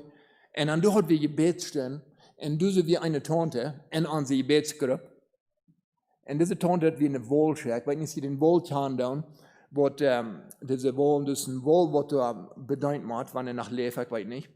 Aber anyway, die Tante wir da, und der Mann, der wir gestorben, der Jungen, der sie tüß bedeutet. Aber diese Tante, wenn es wieder im Kranz wählen, sie gehen und die für jedem einen von uns beten und dankbar sein. Sie spricht sich für jedem einen dankbar aus. Ganz apart. Das ist eine arme Wetfrau. Eine Frau, was du wenig hast.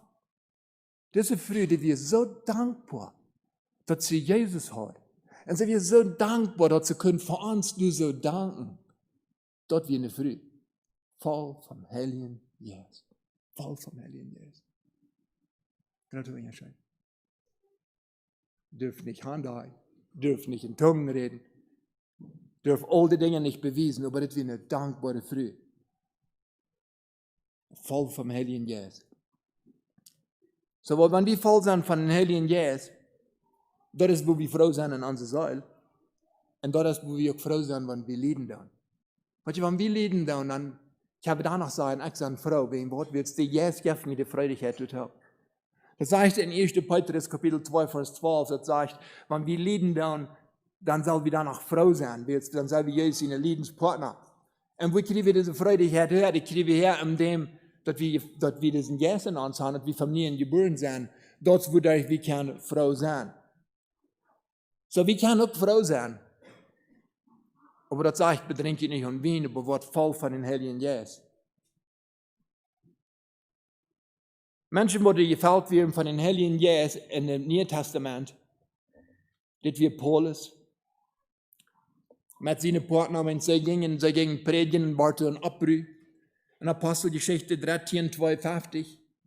Du, wenn sie sich die Stoff von der Feit schadern, wenn sie in die Stadt rütteln, sie gingen danach froh von du wieder. Weißt du, warum sie froh von du wieder gingen? Sie werden voll von den Heiligen Geist. Das sagt in Apostelgeschichte 13, Vers 51 und 52. Sie überschatterten sich vor allem den Stoff von der Feit in gingen nur Ikonien. Die Jünger aber waren froh und voll Heiligen Geist. So das voll vom Heiligen Geist, also froh sein, wenn eine Person leiden wird. Das ist nicht bloß, dass wir in der guten Zeit leben, dass wir was Besonderes belebt haben. Ich glaube, das wahrlich, dass einer an anderen hat vielleicht Besonderes was belebt, Gott sei Dank, wenn du das hast. Aber wir haben alle was Besonderes belebt, wenn wir Familien geboren sind, allein. Aber das ist, was wir können. Wir können froh sein, wenn wir leiden machen. Woran wir jetzt der Heilige Geist gibt uns die Freudigkeit zu tun. Und weißt du, was noch verbunden mit dass der Mensch voll ist vom Heiligen Geist? Das ist sogar unter Daschen dein. Was wir würden nennen, in gewöhnlicher Dienst. Jemand wird vielleicht noch was Großes sagen, um zu beweisen, dass ich gefällt an meinen Heiligen Geist. Paulus sieht hier, Petrus sieht hier dann, wenn du wollen frisch, wem Rüt willst, wenn sie hier so eine Apostelgeschichte wollen, diesen deiner wählen, wollen wir hier mal lesen, das ist in Vers 3, Apostelgeschichte Vers 3.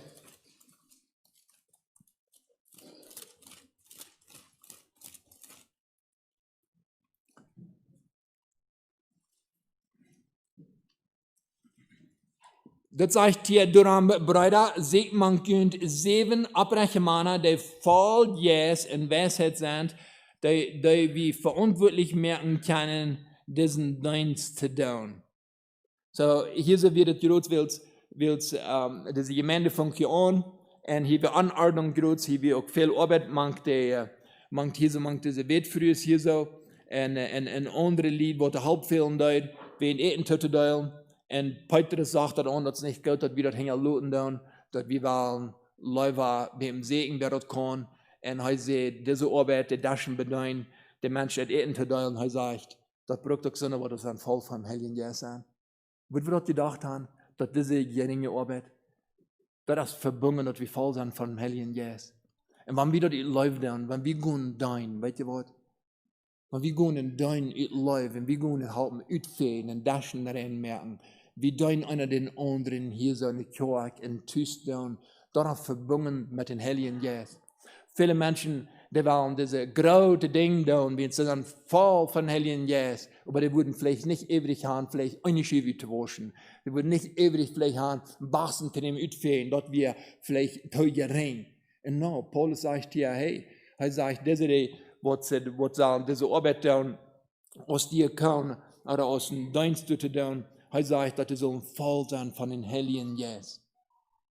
Und das nächste ist auch, wo Stephanus gesteinigt wird, er predigt, er wird voll von den Geist, wo sie am Deutschland leiden.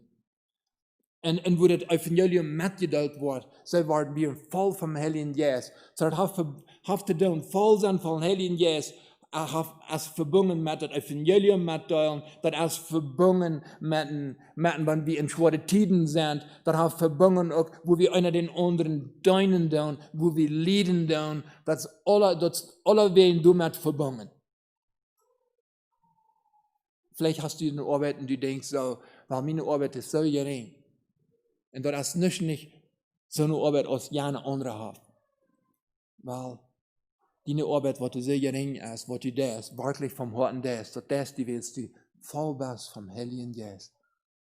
Du hast du den Mut zu tun, was du das. Das ist doch nicht wertvoll. Habe ich nicht einmal so gedacht, dass wenn du auch so viel wirst in die Hand, wenn du wirst so voll sein vom Heiligen Geist, da wirst du auch die Dinge tun können, was andere tun. Aber wenn du das vom Herzen das, was du das du vielleicht wennst, die voll bist vom Heiligen Geist. So, was sagt Paulus dann? Wo kann ich denn nicht voll werden vom Heiligen Geist? Das Tags, was John hier hat, das heißt Kapitel 3. Hier erklärt Paulus dort, wenn Paulus im Karsel wäre, wo das Brücken dort voll werden vom Heiligen Geist. In 3,14, aber 19, wir werden noch einmal hier so lesen, das sagt, das ist, woran ich für unseren Gott in Führer hinein. Von am kommt die Nomen Führer für alle Familien in Himmel und auf Erde. Und ich bete für Gott, dass heute du uns heurig und Herrlichkeit ist. Gott Kraft schenken mag, dass ich ihnen jetzt endlich stark zu sein. Dass Christus durch den Glauben beginnt mag im Hort wohnen. Und dass die mochten in Leib festgebarkelt sein.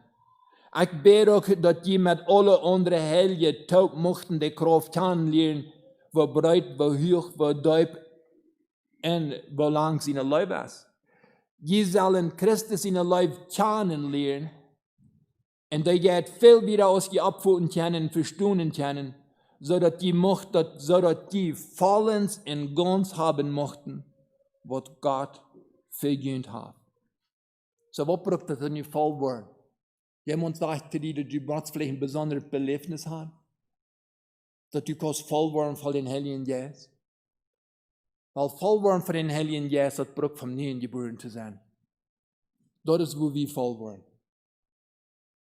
Aber wo wir nicht noch voller werden, dass wir das genießen, wo wir noch mehr werden von dort, dass wir dort genießen, was wir haben, ist, weißt du, was das braucht das? Das braucht Gott kennenlernen. Paulus ist hier im Karsel und er betet und er sagt, mein Gebet ist, dass die wollen Gott kennenlernen, dass die wollen ganz voll werden von ihm, dass die wollen voll werden, dass die wollen überall von ihm. Die sind also komplett aus die wollen können, aber dass die überall dann von ihm. Woran, wenn wir von Wort voll sind, von dort reden wir dann. Dann brauchen wir dort kennenlernen. So ich sage, lehrt Gott kennen. Und wo können wir am kennenlernen? Dort erst durch Gemeinschaft, durch Beten, durch Bibellesen, durch Predigten, können wir Gott kennenlernen. Und ich sage, die wollen bloß voll werden von ihm. Und wo können wir das tun? Das können wir persönlich tun, das können wir tust tun. Im Buch, wo ich lesen, dort ein Prediger sagt, zu seiner Früh, meine Botschaften sind sehr dreich. Dann sage ich da, ich nehme meine Bibel in ein Bildchen Wutter mit, in der Closet nehmen, dann sage ich da, zu seiner Früh, und ich komme hier nicht, euer Rüt, euer Aqua, euer Ich, was mir wird passieren in mein Hort. So, was hat ihm gefehlt? Er hat viel gepredigt, aber nicht genug Gemeinschaft für sich gehabt.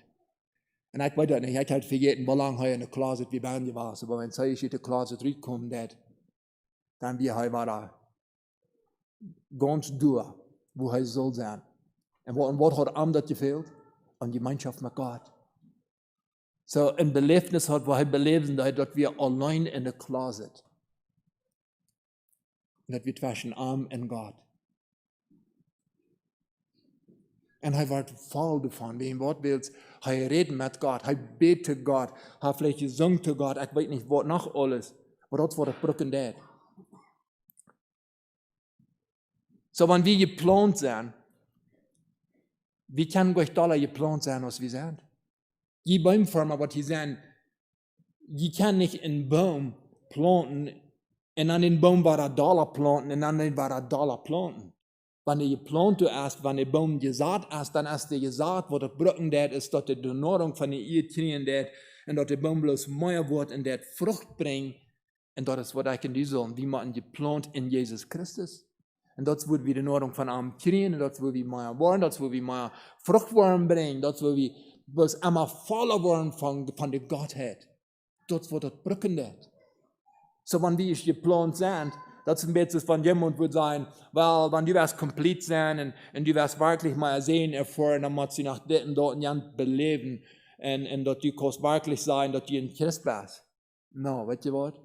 Wenn ein Baum wird geplant sein, dann ist der geplant, alles, was du nicht noch darf, ist, die wirklich Dollar raufzubringen und die Nahrung rauszunehmen aus der Erde. Und jetzt kriegt was wir brücken tun. Wir brücken uns Dollar zu beschaffen mit Gott. Wir brücken uns Dollar beschaffen mit der Gottheit. Wir brücken uns, dass wir uns wirklich uns zu nennen tun und studieren und segnen in der Schrift Dollar und dass wir all diese Nahrung zu uns nehmen tun und waschen. Dort ist, wo wir bloß immer mehr werden dann von ihm und wir werden voll. Ein Beispiel möchte ich Ihnen sagen, es sind wie 40 Jahre drei, wenn wir Citizen waren, wenn Papa hat Citizen eingelegt für uns Kinder. Und was jemand wieder ist, anwarten, dass wir nicht die Papiere hatten, die Citizen, wir können dann nicht mal Englisch, und wir werden dann nicht mal in Kanada werden, aber wir waren all ganz voll Kanada. Ich bin dann 8 Jahre, auch in 1 Jahr. Und ich kann dann nicht mal Englisch, aber bloß, dass ich weiß, dass wir nicht die Citizen hatten, fangen wir uns an, durcheinander zu lassen, und wir waren ganz voll Kanada. Wir stellten uns Dinge vorbereitet wird sein, aber wir waren nicht Dollar Citizen, wir waren nicht Dollar, wir will nicht komplett durch, wenn wir dann nicht in Kanada fahren würden, wir können danach nicht Englisch, aber wir hatten nicht das Recht in Kanada, dass wir nicht mehr Rechten kriegen, die mehr Englisch wie können. No, das Ding ist, wir hatten nicht so viel Recht aus uns fehlen, wie wir komplett in Canadien wie wir. Aber wir können das tun nehmen. Und was die Sprache lernen, das Land lernen, das, was wir können. Aber wir werden so komplett Canadien aus es werden können. Weißt ihr was? Und das kriegt so in uns Christenleben. Wenn wir vom Nieren geboren sind, dass wir unsere Citizen haben, unsere himmlische Citizen haben, dann sind wir so komplett ein Kind Gottes, als es werden kann. Alles, was uns fehlt, ist, zu nehmen, uns fehlt zu waschen, mehr kennenlernen von der Bibel. Yes, dort fehlt uns dann unbedingt. Aber dann sind wir komplett. So jemand wollte die sagen, weil, wenn du ein Christ bist, dann musst du all diese Dinge abweisen. Weißt du, was ich abzuweisen habe, ein Christ bin? Weil ich habe Jesus anvertraut, dass Jesus gestorben ist für mich am Kreuz. Das ist, was ich abzuweisen habe. Dass wir glauben haben. Aber ich habe Ruhm zu waschen. Nach viel Ruhm zu waschen. Aber jetzt die dort von dir. Ich darf uns nicht diesen Frieden uns, dass wir kennt, wann wir ein Kind Gottes sind, dann sind wir ein Kind Gottes, dann sind wir ganz komplett, dann darf wir nicht nach Ramadan und sehen, dass wir mehr Christ werden. Ich darf uns doch nicht Freudigkeit. Haben Sie die mal so ein Schuldgefall abgelotet, die fehlt nach dort, ja, alle, die muss das alle kennen. Na, wenn ein kleines Kind geboren ist, weil das kleine Kind, das ist komplett. Und wir würden nicht sagen, weil wenn das Kind nicht gehen kann, dann wird das Leben, dass es geboren ist. Weil wenn das Kind nicht was selbst essen kann, ich meine, würden wir zu dem Kind sagen, weil, weißt du was, dass du nicht ganz komplett bist, weil ich sein, dass du was selbst essen kann. Und so würden wir doch nicht sagen. Wir würden sagen, das Kind ist geboren und das ist ganz komplett. Und das ist, was wir auch sagen. Das Kind braucht sich nicht mal proven, dass es geboren ist. Du würdest sagen, check hier sein nicht. Aber das Kind kann teilnehmen und kann waschen. Und so wieder, wir würden dem Kind die Schuld gefallen bleiben, solange du das nicht proven kannst, dass du nicht verstehst, pick up davor und glaube ich nicht mal, dass du geboren bist. Das Kind würde sagen, well, kann ich glauben, mir, dass ich nicht geboren sein, ich soll eigentlich mal ihren Tag fahren. Weil das Ding ist, das Kind wird waschen und teilnehmen, was die Dinge lernen. Und so vielleicht bist du Großfamilien geboren, vielleicht hast du nicht noch ein Dalte waschen, vielleicht bleibst du durch Stunde ist, wo mit das Wort beschäftigen, dass du nicht waschen kannst. Dort können alle allmählich sein, dass dort das ist. aber voll worden vom Heiligen Geist erst mit Gott beschaffen.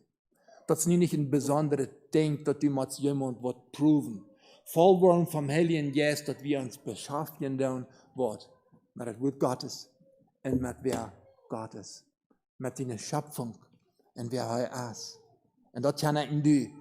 Das braucht für kein Proven Mensch, das habe ich in der Closet down. Das habe ich allein wo down, ich habe dort down. Ist das nicht fein? So was hast du von dir abzuwiesen, dass du ein Kind Gottes bist? Und wenn du bist Frau, sehr mutig. Oder noch was sieg wir danach? Oder können wir von dir immer sagen, ich bin so dankbar, dass der Herr mir geraten hat. Und nu will ich bloß Wosen und Ton nehmen. Und nu will ich voll werden von dieser Gottheit. Wenn es von was wir wollen voll werden, von dort reden wir. Wir wollen von dort reden, bis es dann, wenn es wie Canadiens geworden wären, dann reden wir von Kanada. Und wenn wir Kind Gottes sind, und wir wollen voll werden von ihm, dann wollen wir von unserem Vater im Himmel reden. Ich wünsche Ihnen Gottes Segen von dir. Und ich wünsche, dass heute gehalten, frei sein von dem Schuldgefühl. Dass wir nicht dürfen, nach so denken, ich muss noch nur was sehen. Du hast, was du hast, wenn du von mir geboren bist. Und das ist durch den Heiligen Geist. Dann hat er uns all die Segnungen geschenkt. Das ist alles komplett durch, das ist alles durch mit an. Das braucht vielleicht bloß das Kern zu lernen. Und Gott du nur freuen, wenn es das erste alles von uns. Bist du auch dankbar für all die Segnungen? Nee, denk mal an, die Vergebung. Denk mal an, das tritt bei Gott. Dass wir beten können zu ihm. Dass wir diese Segnung, dass wir können wem gehen, wenn uns Trost fehlt. Dass wir können mit Kinder Gottes taub sein. Dass wir diese Hoffnung haben in Arm.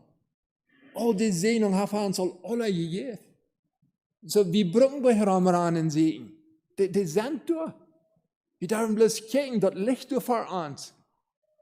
Hast du das klar von dir? Ich wünsche Ihnen Gottes Segen. Wollen wir absolut beten?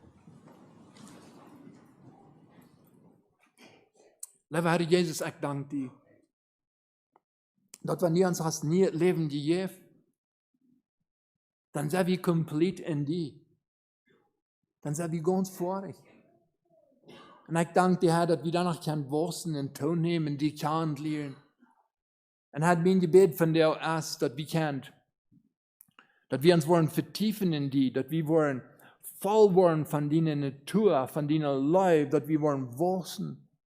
Und ich bete auch für uns hier so, Herr, dass wir wollen ansteckend sein in dieser Leib, dass wir wollen wiedergeben können. Und ich bete auch, wenn jemand wird vielleicht sich schuldig fühlen, hat nach immer so gedacht, mir fehlt nach Wort, dass das Wort klar kriegen. Na, ich habe ja rein alles, was das brücken wird.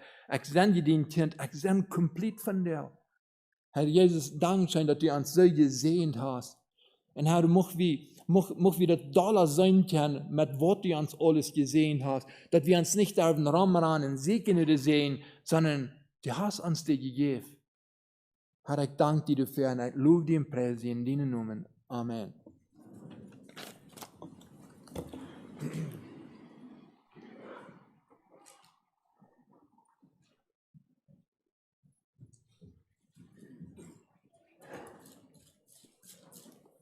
Singen wir zum Schluss das Lied Nummer 321 im Laufen der Erbauung.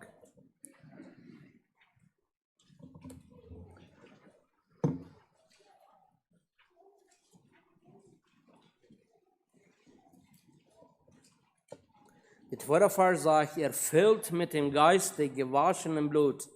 Wenn wir uns dort handeln dann von Jesus dann sind unsere Horten gefällt, das wir hier haben. 321. Bin frohen Jesus und rufe es an, mir wird Erlösung zuteil. Einst lebte ich in Sünden, mein Herz war verderbt, doch mir wird ein völliges Heil. Ich singe, weil mich befreit.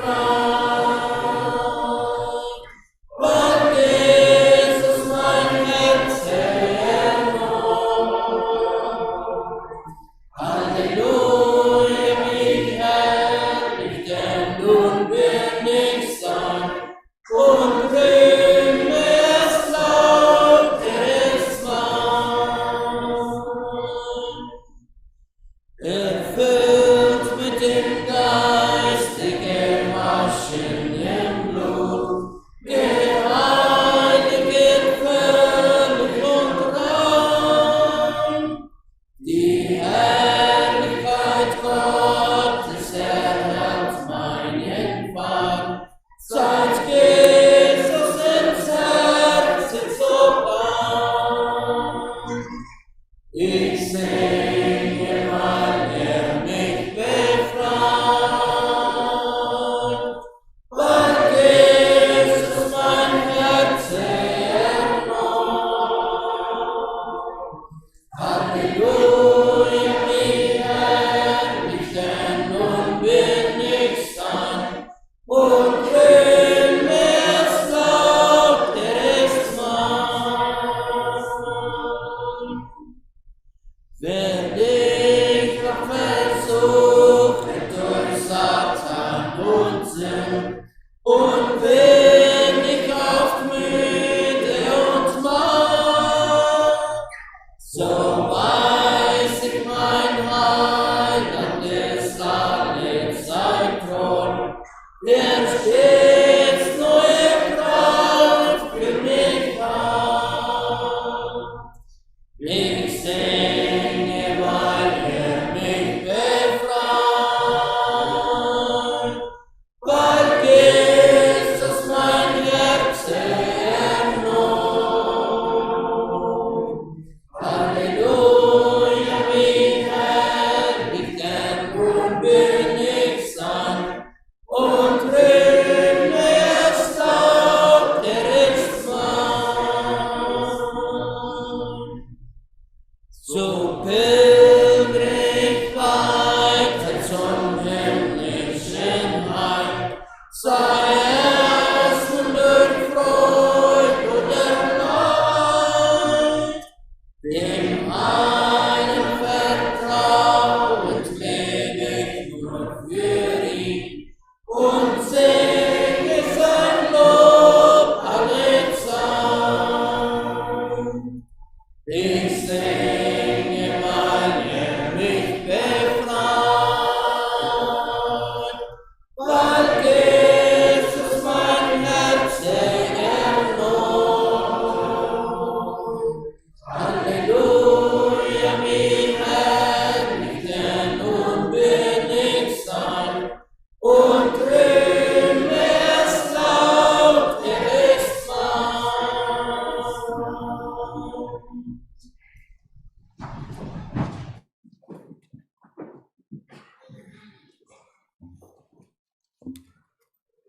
Luther fällt einer Mut, wie wat einer noch will sein. Wat einer noch will sein, unbedingt ist das. Ich meine, ich will nicht eine frische Predigt anfangen.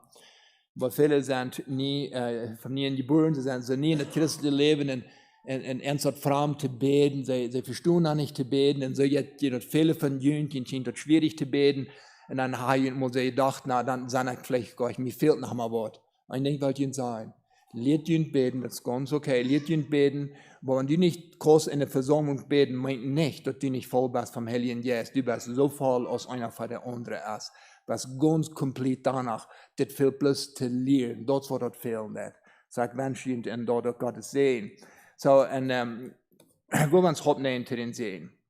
Mag uns Herr Jesus Christus, seine Gnade und Gott, seine Leuben in Heiligen alle sein. Amen. Menschen, guten Tag. Guten Frieden in Ordnung.